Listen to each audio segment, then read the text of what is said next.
बाळसारखा मी सांभाळून ठेवलेला होता गेले 25 वर्ष त्यांना. तुमचं एकमेकांवरती प्रेम होतं आहे असेलही. तुमचं इंस्टाग्राम चॅनल जर आपण पाहिलं तर त्यावर तुम्ही ज्या काही पोस्ट करता त्या तुमच्या जुन्या आठवणी, तुम्ही फिरायला गेलेल्या, तुमचं लग्न झालेलं लग्नाचे फोटो, तुम्ही फॅमिली टाइम स्पेंड करतानाचे फोटो हे तुम्ही सातत्यानं पोस्ट करत राहता. मग त्यामुळे तुमचा धनंजय मुंडेंकडे असलेला जो सॉफ्ट कॉर्नर आहे तो तुम्ही दाखवू इच्छिता का त्या पोस्टमधून?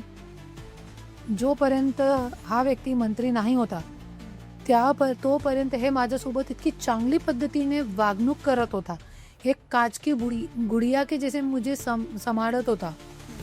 पण धनंजय मुंडे ज्यावेळी मंत्री झाला, मोठे मोठे लोक आले सोबत, मोठे मोठे बोलणारे लोक आले, तो बीबी पण त्यांना खटकाव लागली की तुझी मी आपल्या पती को बचा के रखती थी.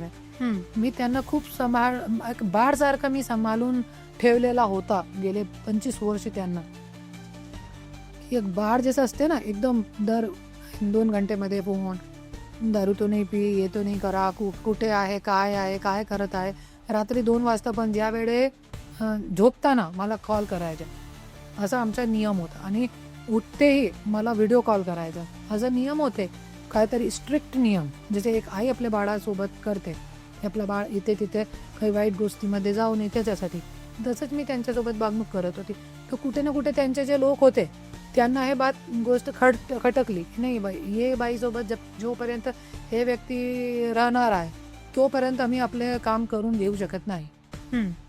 त्याच्यासाठी ते लोकांनी आमच्या भांडण केला आणि तोडला. आणि आजपर्यंत आम्हाला तुटला नाहीये. मी तलाक नाही दिला त्यांना.